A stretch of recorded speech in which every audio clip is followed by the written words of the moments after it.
Have you ever witnessed a family deliberately erase their own daughter from the most important event of the year? That night, I stood in the opulent ballroom of the St. Regis, watching 150 aristocratic guests take their seats for my sister's $2 million wedding rehearsal dinner. Everyone had gold-plated place cards with hand-engraved names. Everyone except me. My sister Victoria, draped in a $50,000 Vera Wang gown, smiled from the head table. "Oh, darling, we only reserved seats for important guests." The entire room tittered with laughter. My father waved his hand dismissively. "Don't make a scene, Hannah." "Hello, I'm Hannah, 32 years old, and this is the story of how I turned my sister's dream wedding into the worst nightmare of her life, completely legally and without lifting a finger. If you're watching this, please subscribe and let me know where you are watching from. 15 years ago, my life changed forever. My parents died in a car accident when I was 17, leaving me with nothing but a suitcase and a scholarship to finish high school. The Reynolds family, old money aristocrats from San Francisco, took me in as their ward. Not out of kindness, but because Margaret Reynolds needed a charity case to polish her philanthropist image for the country club circuit. From day one, they made sure I knew my place. "Remember, everything you have is because of our generosity," Margaret would remind me daily, usually while I was organizing Victoria's closet or typing her college essays. Even after I graduated summa cum laude from Berkeley and earned my MBA from Wharton, achievements Victoria couldn't dream of with her purchased degree from a third-tier school, I remained the grateful orphan in their narrative. I worked 80 hours a week at Reynolds Holdings, building a portfolio worth $500 million through strategic acquisitions and mergers. But at family dinners, Richard would introduce me as Hannah, whom we've been kind enough to support. Meanwhile, Victoria, who spent her days at charity lunches and spa appointments, was hailed as the future of Reynolds Holdings. The irony wasn't lost on me. Every major deal that made headlines with Victoria's name attached, I had negotiated it in conference rooms while she was getting her nails done. Every brilliant strategic move attributed to her vision came from my analysis reports that she'd never even read. But I stayed silent, played my role, and documented everything. Because orphans who've lost everything once learn to build their security in shadows, where no one thinks to look. The pattern was always the same. I'd spend weeks analyzing market trends, identifying targets, and structuring deals. Then Victoria would waltz into my office 5 minutes before board meetings.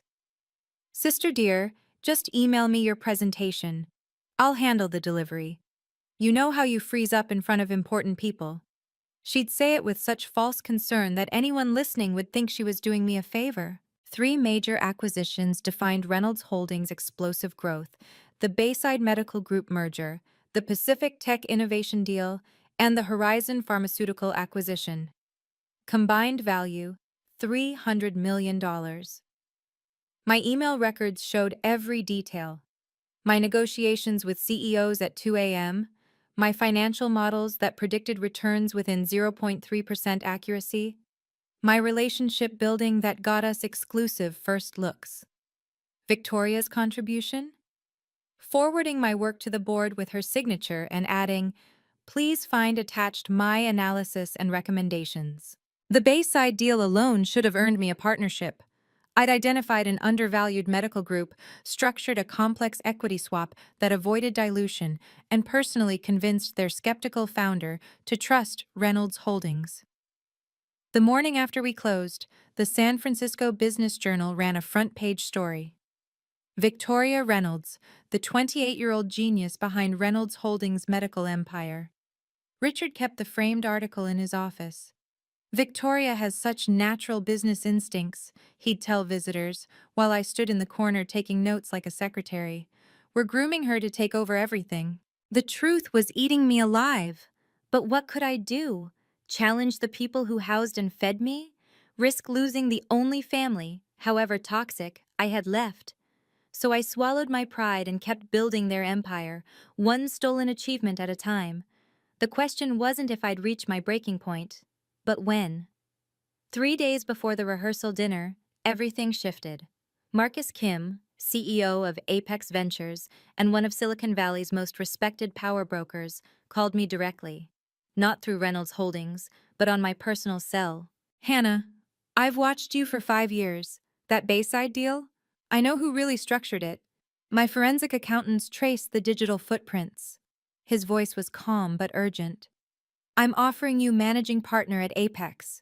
2 million base salary, 30% carry on $1 billion fund.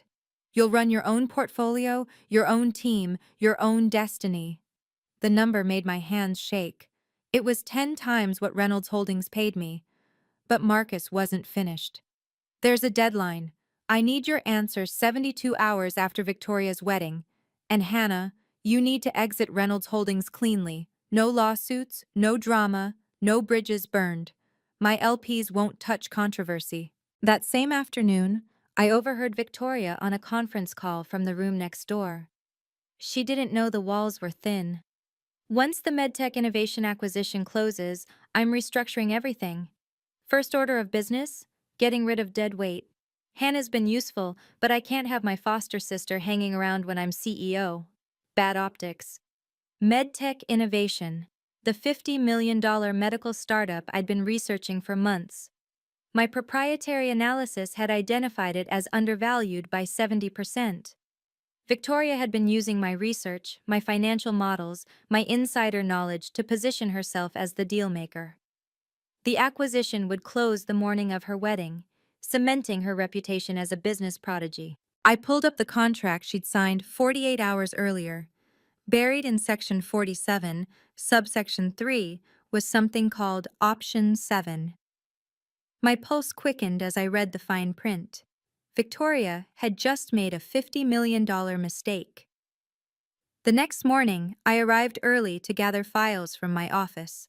Victoria's door was open, her voice carrying down the empty hallway as she spoke with James Morrison, the incoming CEO of MedTech Innovation. The announcement goes live at 9 a.m. on my wedding day. Perfect timing. Forbes, Wall Street Journal, Bloomberg, they'll all cover it. Victoria Reynolds closes historic deal on her wedding day. Can you imagine the headlines? She laughed, that distinctive trill that meant she was scheming. And your team is on board with the transition? James asked. My team? Please. The only person who knows the technical details is Hannah, and she won't be a problem much longer. I've already drafted her termination letter, effective immediately after the ceremony. Daddy will sign it during the reception. He'll be too drunk on champagne to read it carefully. I stood frozen in the hallway, phone recording everything. Isn't she family? James sounded uncomfortable. Foster sister, Victoria corrected sharply. We took her in out of charity. She served her purpose. Besides, I can't have someone who knows where all the bodies are buried working for competitors. The non-compete I'm adding to her termination is ironclad. She'll never work in finance again. My phone buzzed. An encrypted message from my lawyer, David Smith at Ernst & Young. Hannah, I've reviewed Option 7 in the MedTech contract. If triggered correctly, it's devastating. But you need documented proof of insider trading. Do you have it? I looked at my phone, still recording Victoria's confession, then at the USB drive in my hand containing 5 years of forwarded emails where she'd passed off my confidential research as her own. I have everything, I texted back. The St. Regis ballroom glittered with crystal chandeliers and gold accents. 150 guests in designer clothing mingled with champagne, each finding their assigned seats at tables dressed in white orchids and silk. I walked the perimeter twice. No place card with my name. Looking for something? Victoria appeared beside me, her voice honeyed with false concern. My seat. Where am I sitting? Oh, Hannah. She touched my arm with perfectly manicured fingers. Budget constraints, you understand. We had to prioritize actual important guests. I'm your sister. Foster sister. There's a difference. She smiled wider as Senator Whitmore and his wife approached. We're family by circumstance, not choice. Richard materialized at my shoulder. Hannah, don't make this difficult. If you're hungry, the kitchen staff has a break room. The room had gone quiet. 150 pairs of eyes watched the orphan learn her place. Among them, I spotted 3 executives from Apex Ventures at table 2, Marcus's people witnessing everything. Margaret floated over in Chanel. Dear, this is a sophisticated event. Perhaps you'd be more comfortable elsewhere. You're right, I said, my voice steady as granite. I would be more comfortable elsewhere. Victoria's laugh tinkled across the ballroom. Finally, some self-awareness. If you'll excuse me, I need to freshen up. I pulled out my phone as I walked toward the exit, making sure Victoria saw. I have some calls to make. Don't bother coming to the wedding tomorrow, Victoria called after me. Security will have instructions. The ballroom erupted in laughter. I stopped at the door, turned back, and smiled. A real smile, for the first time in 15 years. I wouldn't miss it for the world. In the parking garage, I sat in my Tesla, hands steady as I dialed David Smith. 3 rings, then his crisp British accent. Hannah, I'm at the office with my team. Are you ready? Execute option 7, everything we discussed. You're certain? Once we file with the SEC, there's no going back. I thought of 15 years of being erased, minimized, used. Of the foster girl who'd learned to survive by being invisible. Of tomorrow's termination letter already drafted. I've never been more certain of anything in my life. Sending the forensic audit now. 127 pages documenting insider trading, securities fraud, and breach of fiduciary duty. The evidence is overwhelming. My laptop showed the email arriving, timestamps, financial records, Victoria's forged signatures on my work, and most damning, the trail showing she'd used my confidential medtech analysis to structure her purchase. An analysis that contained fabricated projections I'd planted 6 months ago as a test. She'd never bothered to verify the numbers. David, there's something else. I forwarded him the recording from this morning. She admitted to planned wrongful termination and anti-competitive practices.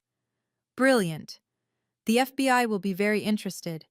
Hannah, do you understand what happens at 9 a.m. tomorrow? Yes. Victoria announces the medtech acquisition to 200 investors at the Grand Ballroom. The press will be there for her wedding day triumph story.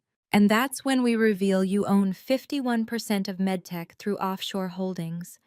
Every dollar she thinks she's spending is actually yours. I started the timer on my phone. 14 hours until Victoria's world imploded. David, make sure Ernst & Young's senior partners are there. I want this done by the book. Hannah, after tomorrow, you'll never be invisible again. Good. I'm done hiding in shadows. 5 years ago, I saved Marcus Kim's career. Apex Ventures was hemorrhaging value from a hostile takeover attempt. Marcus had 48 hours to find a white knight investor or lose everything. Victoria was supposed to handle it. Reynolds Holdings could have been that savior. Instead, she went to Cabo with friends. I worked 72 hours straight, structuring a deal that brought in 3 sovereign wealth funds as defensive investors. When Marcus asked how to thank me, I said, "Remember this moment. Someday, I might need a door opened that only you can open." He kept his word. 3 years ago, he introduced me to offshore fund managers in the Cayman Islands. Completely legal, completely invisible. Build your ark before the flood, Hannah, he advised, and never let them see you building it. Through 3 separate funds, Prometheus Capital, Phoenix Holdings, and Resurrection Investments, I began acquiring strategic positions in companies Reynolds Holdings would eventually target. My salary was nothing, but my consulting fees to these funds, paid for my analytical work, were substantial. Every dollar went back into acquisitions. 6 months ago, I identified MedTech Innovation.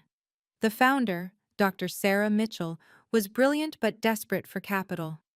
I approached her through Prometheus Capital with an offer. I'd provide seed funding in exchange for 51% equity, but with a twist. The ownership would remain hidden behind layers of legal structures until I chose to reveal it. Why the secrecy, she'd asked. Because someone is going to try to steal this company using my own research. When they do, I want them to sign every document, make every public announcement, and commit completely, before they learn who really owns it. The share certificates were filed in 3 jurisdictions, notarized and unassailable. My name appeared nowhere, yet everything led back to me. Victoria's fatal mistake wasn't just arrogance, it was laziness.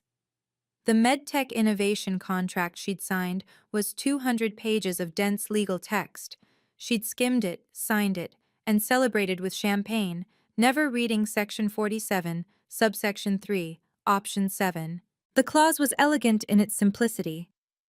Any breach of fiduciary duty, including but not limited to the use of illegally obtained proprietary information, triggers immediate asset transfer to the majority shareholder. I had insisted Dr. Mitchell include it, knowing Victoria's pattern, and Victoria had walked right into it, using my stolen analysis that contained intentionally inflated projections for MedTech's cardiac device, projections that would never materialize because the device didn't exist. I'd invented it as a trap. The email trail was damning. Victoria had forwarded my confidential analysis to James Morrison with the subject line, "My research on medtech, do not share." The metadata showed she'd never opened the original file I'd sent her, just forwarded it within 30 seconds of receiving it. She'd committed securities fraud by claiming work she'd never even read. But the masterpiece was the timestamp correlation. Every trade Victoria made in the days before the announcement matched exactly with when she'd accessed my files. The SEC's algorithm would flag it immediately as insider trading. She'd used material non-public information, my information, to position Reynolds Holdings stock for maximum gain from the announcement. David Smith had run the numbers. "Hannah, she's violated 7 different SEC regulations. The penalties alone will exceed $5 million. The criminal charges, she's looking at potential jail time." "I don't want her in jail," I replied. "I want her to live with the consequences every single day for the rest of her life." The morning of Victoria's wedding dawned perfect. Clear skies, gentle breeze, the San Francisco Bay sparkling like scattered diamonds. The St. Regis Grand Ballroom had been transformed overnight into a wonderland of white roses and gold accents. 200 chairs faced a stage where the signing ceremony would take place at exactly 9 Hunquak a.m. The guest list read like a Fortune 500 directory. Tech CEOs, venture capitalists, hedge fund managers, and most importantly, Senator Whitmore's entire political network, including 3 members of the Senate Banking Committee. The press section overflowed with reporters from the Wall Street Journal, Forbes, Bloomberg, and TechCrunch. Victoria had personally invited them to cover her historic deal, the brilliant young woman closing a $50 million acquisition on her wedding day. "This will be the deal of the decade," she told Bloomberg yesterday, "a new model for female leadership in tech acquisitions." I stood in the lobby, watching the arrivals on the hotel's security monitors. David Smith and 3 senior partners from Ernst & Young entered at 8:45, their faces professionally neutral. They took seats in the 3rd row, briefcases at their feet. At 8:50, something unexpected. 5 FBI agents in dark suits entered quietly, spreading out across the ballroom's exits. They didn't block them, just positioned themselves strategically. The lead agent, Sarah Coleman, nodded at David Smith. My phone buzzed. "Marcus Kim. We're here. Table 2. The other Apex partners want to see this." 8:55 a.m. Victoria swept in through the side entrance in her wedding dress, a custom Vera Wang creation that cost more than most people's annual salaries. Her smile was radiant, her confidence absolute. She had no idea that Option 7 had been triggered at midnight, or that her entire world was about to collapse in front of everyone who mattered. Have you ever been in a situation where your family took credit for your hard work? Comment below and let me know. And if you want to see how Option 7 becomes the nuclear weapon that destroys a $50 million empire in less than 24 hours, make sure to subscribe and hit the notification bell right now so you don't miss the explosive climax. Victoria commanded the stage like she was born for it. The spotlight hit her wedding dress, creating an ethereal glow that made the photographer's cameras click in rapid succession. 200 of San Francisco's most powerful people applauded as she approached the microphone. Good morning, everyone. Before I marry the love of my life in 3 hours, I wanted to share something extraordinary with you. She paused for effect, her smile electric. Today, Reynolds Holdings completes the acquisition of MedTech Innovation, a $50 million deal that will revolutionize cardiac care in America. The applause was thunderous. Senator Whitmore beamed from the front row. Richard and Margaret stood beside the stage, their faces glowing with parental pride. This acquisition represents everything I believe in, Victoria continued, gesturing to the presentation screen behind her showing MedTech's logo. Female leadership, innovative thinking, and the courage to make bold moves. They said I was too young, too inexperienced. But here I am, about to enter the billion-dollar club before my 30th birthday. She clicked to the next slide. Financial projections I recognized as my own work, now branded with her signature. Our analysis shows 300% returns within 18 months. This cardiac device will save millions of lives. The audience was mesmerized. Forbes' reporter was typing furiously. The Wall Street Journal photographer moved closer for a better angle. This was Victoria's moment of absolute triumph, her coronation as Silicon Valley's newest power player. Now, let's make history. She picked up the gold-plated pen, holding it high. Who's ready to witness the deal of the decade? The crowd erupted. No one noticed David Smith rising from his seat or the FBI agents moving slightly closer to the exits. I remained in the back corner, invisible as always, for another 30 seconds. Victoria's pen was poised above the signature line when David Smith's voice cut through the celebration like a surgical blade. Ms. Reynolds, I need you to stop. The ballroom fell silent. David walked toward the stage with the measured pace of someone who had done this before, his Ernst & Young credentials visible on his lanyard. Two senior partners flanked him, carrying sealed folders marked Confidential, SEC Filing. I'm David Smith, Senior Forensic Auditor with Ernst & Young. We have an urgent matter requiring immediate disclosure to all parties present. Victoria's smile froze. This is highly inappropriate. Security? But the security guards were looking at the FBI agents, who had subtly moved to block any attempt at interference. Senator Whitmore stood up, his face darkening. What is the meaning of this? David reached the stage, his voice carrying to every corner of the ballroom. Ms. Reynolds, before you sign that document, you should know that as of midnight last night, Option 7 in your original purchase agreement has been triggered. Option 7? Victoria's voice cracked slightly. What are you talking about? Section 47, subsection 3 of the contract you signed 48 hours ago. The clause that transfers all assets to the majority shareholder in case of fiduciary breach. David opened his folder, pulling out a document with multiple official seals. We've been retained to inform you that you no longer have the authority to complete this transaction. The press section exploded with movement. Cameras swung toward the stage. Bloomberg's reporter was already live tweeting. Richard Reynolds pushed forward. This is ridiculous. My daughter owns this deal. No, Mr. Reynolds, David replied calmly. She doesn't. And in approximately 60 seconds, the actual owner will explain why. Victoria's face had gone white beneath her makeup. This is impossible. Who would dare? Ms. Reynolds, David interrupted, please remain where you are. The presentation screen behind Victoria flickered to life. David's team had connected their laptop, and suddenly, 127 pages of forensic analysis appeared in rapid succession: financial records, email timestamps, trading patterns, and at the center of it all, a name that made Victoria gasp. Hannah Reynolds, beneficial owner. This is a comprehensive SEC filing documenting securities fraud, insider trading, and breach of fiduciary duty, David announced, his voice echoing in the silent ballroom. Every trade Ms. Victoria Reynolds made in the past 6 months was based on stolen proprietary information. The evidence was methodical, devastating, email after email showing Victoria forwarding my analysis as her own. Bank records showing suspicious transfers timed with confidential information she'd accessed. And then, the smoking gun.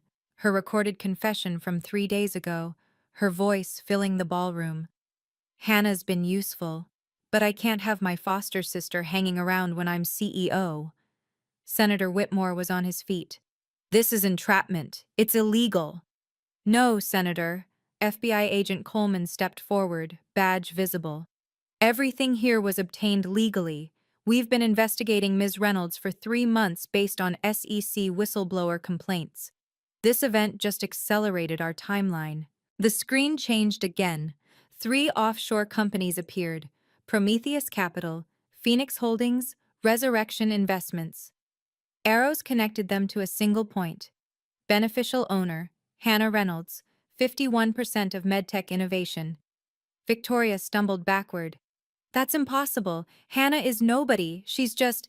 Just what, Ms. Reynolds? David asked. Just the person who actually negotiated every deal you took credit for? Just the analyst whose work you've been stealing for 5 years? Just the majority owner of the company you thought you were buying? The crowd was in chaos. Phones were out, recording everything. The Wall Street Journal reporter was on a live call with her editor. This wasn't just a scandal, it was a public execution. Wow, can you believe how fast karma is moving? From Victoria standing at peak glory to FBI involvement in just 5 minutes. If you're enjoying this story, please like and share it with your friends. Comment karma if you believe in cosmic justice. And now, for the most shocking part. I walked through the main entrance, my heels clicking against marble in the sudden silence. Every head turned. I'd chosen my outfit carefully, a black Tom Ford powersuit that cost more than Victoria's monthly allowance, the kind of understated elegance that whispered rather than screamed money. The crowd parted like the Red Sea. I walked past the Reynolds family table where Margaret sat frozen, past Senator Whitmore whose face had turned purple, past the press section where cameras tracked my every step. 3 executives from Apex Ventures stood as I passed, a sign of respect that wasn't lost on anyone. I climbed the stage stairs without hurrying. Victoria stood there in her $50,000 wedding dress, looking like a child who'd been caught stealing candy. For the first time in 15 years, we stood as equals. No, not equals. For the first time, I stood above her. "Good morning," I said into the microphone, my voice steady and professional. "I'm Hannah Reynolds, the majority shareholder of MedTech Innovation." The ballroom erupted. Cameras flashed like strobe lights. Richard Reynolds pushed toward the stage, but FBI agents stepped into his path. I waited for the chaos to settle, maintaining eye contact with Victoria. "You," she whispered, the microphone catching it. "You're nothing. You're nobody. You're just the charity case we took in." "Yes," I replied calmly. "I was the charity case. The foster child you reminded daily of her place. The workhorse whose achievements you stole." I turned to address the audience. "But I'm also the person who owns 51% of MedTech Innovation through completely legal offshore holdings established 3 years ago. Every document Ms. Reynolds signed, every announcement she made, every dollar she thought she was spending, it's all mine." The PowerPoint presentation resumed, this time showing my complete ownership structure. David Smith narrated with clinical precision as 3 years of careful planning unfolded on screen. 6 months ago, Ms. Hannah Reynolds, through Prometheus Capital, provided seed funding to MedTech Innovation in exchange for 51% equity. Click. Share certificates from 3 jurisdictions appeared. The ownership was structured through Cayman Islands, Delaware, and Luxembourg entities, all completely legal, all properly filed. The next slide showed a familiar document, my analysis of MedTech that Victoria had stolen, but David zoomed in on a particular section, highlighting it in red. This cardiac device projection showing 300% returns? It doesn't exist. Ms. Hannah Reynolds invented it as a trap, knowing Victoria would steal the analysis without verification. Gasps rippled through the crowd. Victoria's legs buckled. "You set me up?" "No," I said clearly. "You stole proprietary information and committed securities fraud. I simply documented it." I clicked to the next slide. Email timestamps showing Victoria accessing my files, forwarding them within seconds, claiming credit in messages to investors. Every email, every file, every login, tracked and traced. You never even opened the documents you claim to author. The FBI agent stepped forward. Ms. Victoria Reynolds, we have questions regarding insider trading activities. You've made 17 trades based on material non-public information stolen from Ms. Hannah Reynolds. But the final blow was still coming. I clicked to the last slide. Option 7, triggered. The clause appeared in full, each word a nail in Victoria's coffin. Due to breach of fiduciary duty, all rights to MedTech innovation transfer immediately to the majority shareholder. The $50 million Reynolds Holdings wired yesterday? It's being returned with penalties for contract violation. Victoria's collapse was total and public. This is impossible! She grabbed the microphone, her voice shrill with desperation. She's nobody. She's just the foster kid. Daddy, tell them! Richard Reynolds tried to reach the stage, but his path was blocked. This is a family matter. Everyone out. Actually, Senator Whitmore's voice boomed across the ballroom. This is a federal matter. He stood slowly, his political instincts already calculating damage control. Ms. Reynolds, you told my son you were a successful CEO. You told me you built Reynolds Holdings' portfolio yourself. I did!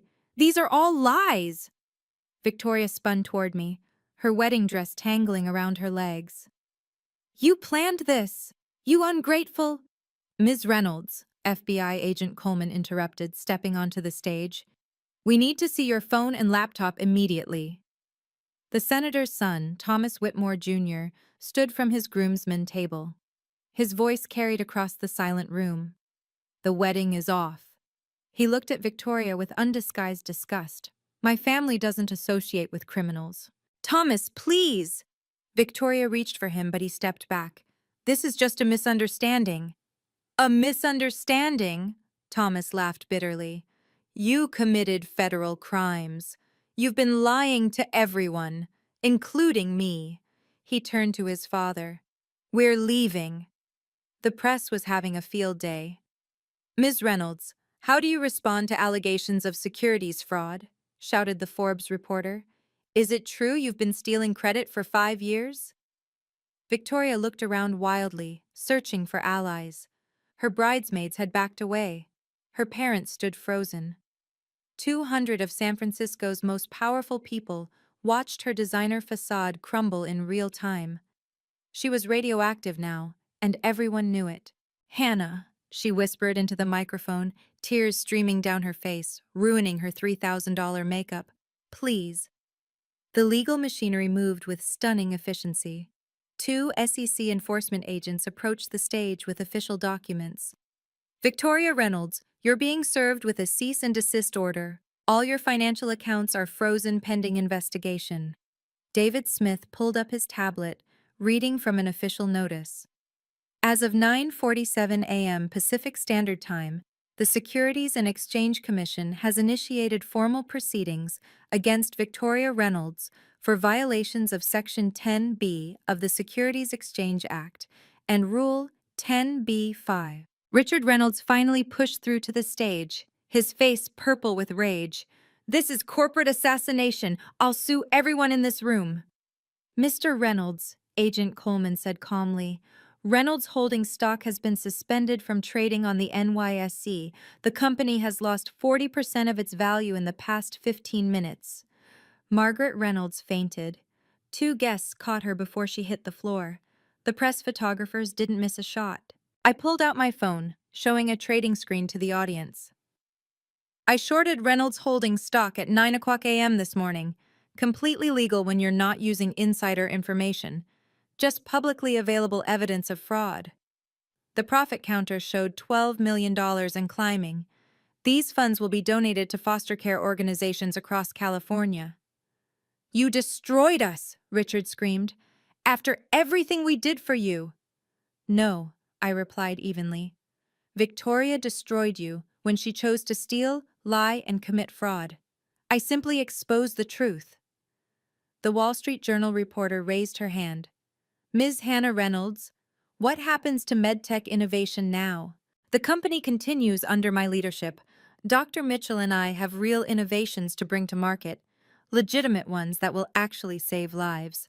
We don't need fake projections or stolen research. Victoria was led off stage by SEC agents, her wedding dress train dragging behind her like a fallen flag. Richard and Margaret Reynolds stood before me on the stage, their aristocratic composure shattered. The ballroom had quieted, 200 guests leaning in to witness the final confrontation. "How could you do this to family?" Margaret's voice trembled, her perfect society facade cracking. "What family?" I pulled out my phone, connecting it to the sound system. "Let me remind you what family means to you." My recording from the rehearsal dinner filled the ballroom. Margaret's cultured voice rang out.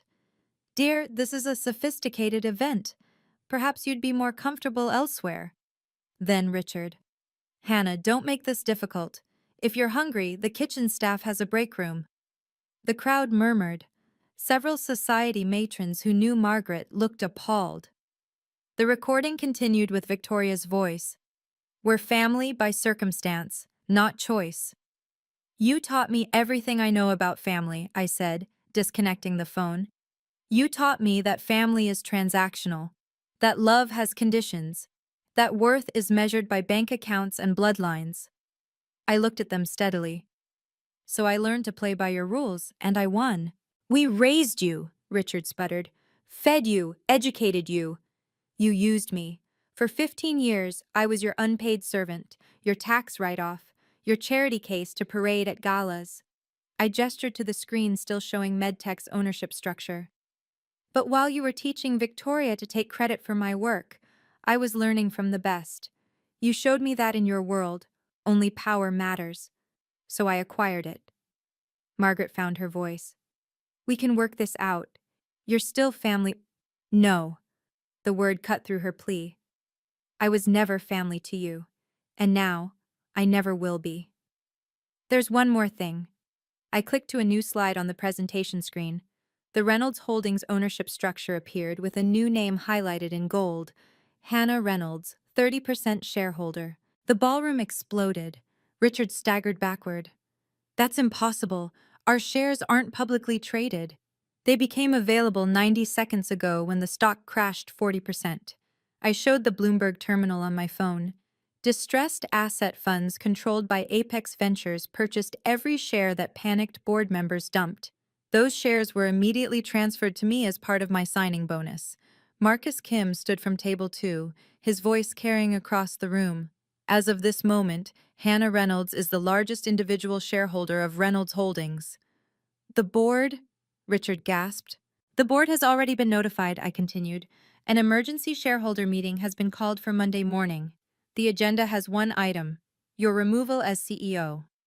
I looked at the 3 board members present in the audience. "I believe we have quorum for a preliminary vote?" One by one, 3 hands raised. The vote was unanimous. "You can't do this!" Margaret shrieked. "That company is our legacy." "Your legacy is built on my work, my strategies, my sleepless nights." I pulled out a folder David had handed me. "This is a forensic audit of Reynolds Holdings. Every major deal for the past 5 years shows the same pattern. My work, Victoria's signature, your approval. The board has seen it. The SEC has seen it. Your investors have seen it." Richard's phone buzzed incessantly. He looked at it with trembling hands. "The credit lines. The banks are calling everything in." "Yes," I said simply. "When you build an empire on lies, it only takes one truth to bring it down." Within minutes, the story went global. The Wall Street Journal's push notification hit phones across the ballroom.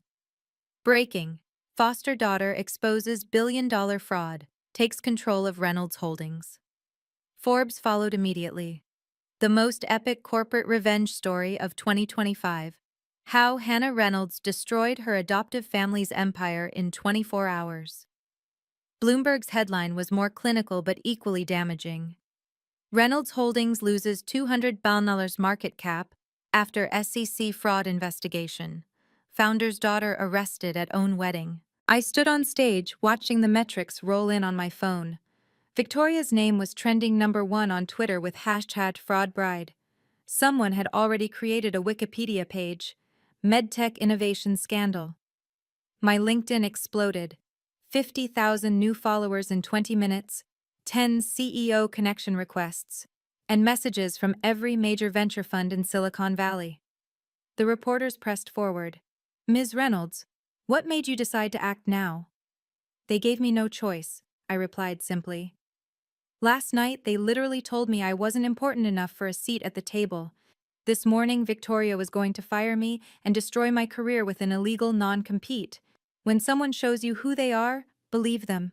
What happens to Victoria now? That's for the justice system to decide. The evidence speaks for itself. A notification popped up on my phone. A text from Dr. Mitchell. Watching the news. Our real cardiac device just got FDA approval. Perfect timing. I smiled, the first genuine smile in this entire ordeal. If you'll excuse me, I have a company to run. MedTech Innovation has actual life-saving technology to bring to market. No lies, no stolen research, just real innovation. As I walked off stage, the Forbes reporter called out, "One last question. Was it worth it?" I paused. Ask me when Victoria's sentence is announced. The justice system moved faster than anyone expected. Within 72 hours, Victoria Reynolds became a cautionary tale in every business school ethics class. The SEC's investigation revealed even more than I documented. She'd been falsifying credentials, paying for fake awards, and had even hired a ghostwriter for her thought leadership articles in business journals. The Financial Industry Regulatory Authority delivered their verdict in record time. Lifetime ban from the securities industry. She couldn't work as a janitor at a hedge fund, much less as an executive. The judge's words were scathing. Ms. Reynolds represents the worst kind of corporate fraud, stealing intellectual property from a family member while perpetrating securities violations. The personal consequences were equally devastating. Her $5 million personal fine wiped out her trust fund. The court ordered 200 hours of community service at a non-profit teaching financial literacy to foster youth. The irony wasn't lost on anyone. Her Instagram, once filled with luxury vacations and designer goods, went dark after losing 90% of her followers in 48 hours. But the social destruction was perhaps the cruelest cut. Every society friend blocked her number. The country club revoked her family's membership. The charity boards she'd sat on, purely for social climbing, sent formal letters requesting her immediate resignation. Even her favorite restaurants suddenly had no reservations available, ever. Thomas Whitmore Jr. gave one interview to Vanity Fair. "I dodged a bullet. Imagine being married to someone capable of such deception." His father, Senator Whitmore, went further. "This kind of corporate malfeasance is exactly what my anti-fraud legislation aims to prevent." The girl who'd spent her life cultivating an image of perfection was now radioactive, from princess to pariah in 72 hours, with every second of her downfall captured in 4K resolution. 2 weeks later, Richard and Margaret requested a meeting through their lawyer. I agreed to see them once, in my office at Apex Ventures, my territory, my terms. They looked older, smaller, their aristocratic bearing replaced by desperation. Richard's hair had gone grayer. Margaret's hands shook as she clutched her purse. Not the Hermes she usually carried, but something modest. The banks had frozen most of their assets. "Hannah," Richard began, his voice lacking its usual authority. "We need to talk about the family company." Reynolds Holdings is not a family company anymore. It's a publicly traded corporation where I'm the largest shareholder. "We're still family," Margaret pleaded. "Whatever happened, we raised you. You housed me. There's a difference." I kept my voice level, professional. "For 15 years, you made sure I knew I wasn't really family. Now you want to claim me because I have something you need?" "We made mistakes," Richard admitted, the words clearly costing him. "But we can start over." "No." I stood, signaling the meeting's end. "You had 15 years to treat me as family. That window is permanently closed. My lawyers will handle any necessary communication about Reynolds Holdings." Margaret started crying. Please, we have nothing left. You have each other. You have your blood daughter. That should be enough, since you always told me blood is what makes a family. I pressed the intercom. Security, please escort Mr. and Mrs. Reynolds out. As security arrived, Richard made one last attempt. This isn't over. If you contact me again outside of proper legal channels, I'll file a restraining order. I returned to my desk, pulling up MedTech's quarterly projections. Goodbye. They left, and I never saw them again.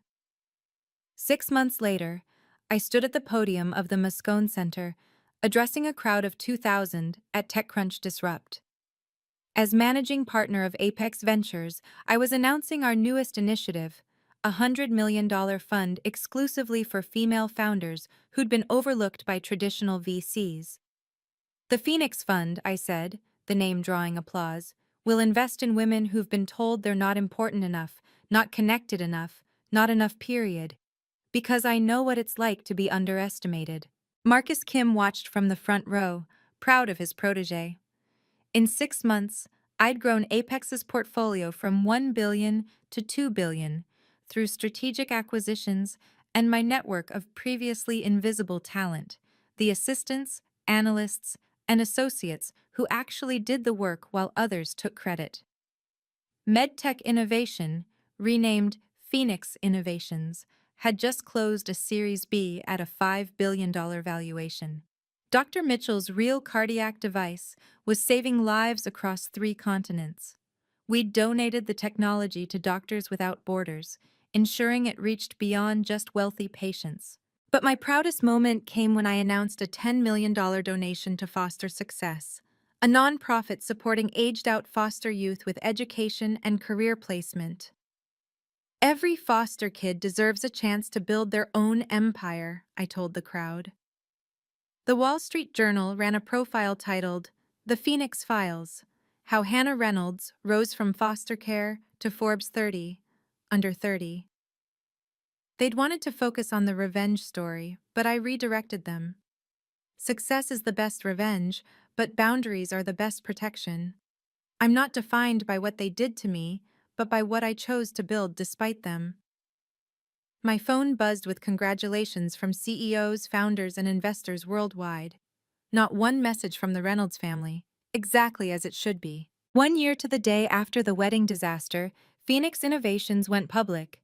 The IPO valued the company at $5 billion, making me worth just over $2 billion on paper.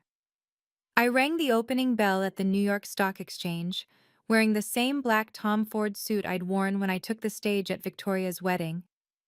The contrast between the Reynolds family members couldn't be starker. Richard had retired in disgrace to a modest apartment in Marin County, his reputation forever tainted. Margaret moved to a small villa in Portugal, living off the remnants of her inheritance, too ashamed to show her face in San Francisco society.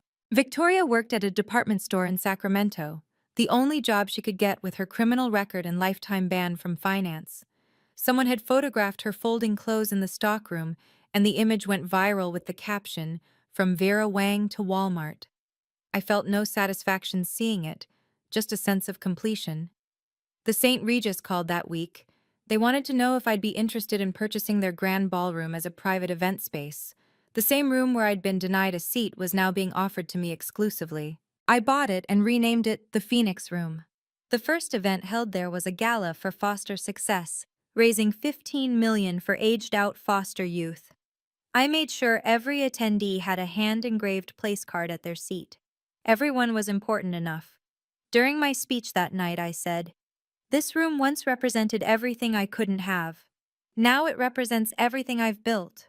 Not through revenge, but through resilience. Not through stealing credit, but through creating value." The best response to being told you don't matter is proving that you do, on your own terms. Standing in my office overlooking San Francisco Bay, I often reflect on the lessons those 15 years taught me. The Reynolds family gave me an education they never intended, a master class in power, perception, and patience. Family isn't about blood or legal documents. It's about who shows up when you have nothing to offer. My real family now includes Marcus Kim, who saw my potential when I was invisible. Dr. Mitchell, who trusted me with her life's work, and David Smith, who helped me turn evidence into justice. Respect isn't something you beg for or earn through servitude. It's something you command through competence and boundaries. The moment you accept less than you deserve, you teach others to give you less than you're worth. When someone shows you who they are, believe them the first time. The Reynolds showed me for 15 years that I was disposable to them. Victoria showed me she would destroy anyone for success. They were telling the truth about themselves. I just took too long to listen. But the most important lesson? Document everything, every email, every timestamp, every stolen idea. Not for revenge, but for protection. Evidence is the difference between being gaslit and being believed. It's the difference between he said, she said, and here's the proof. My company motto, displayed in gold letters in our lobby, reads, "Your worth isn't determined by their acceptance." Every young woman who walks through our doors, especially the ones who've been overlooked, underestimated, or used, sees that message first. Success built on someone else's work is a house of cards. Success built on your own foundation, even if it takes longer, stands forever.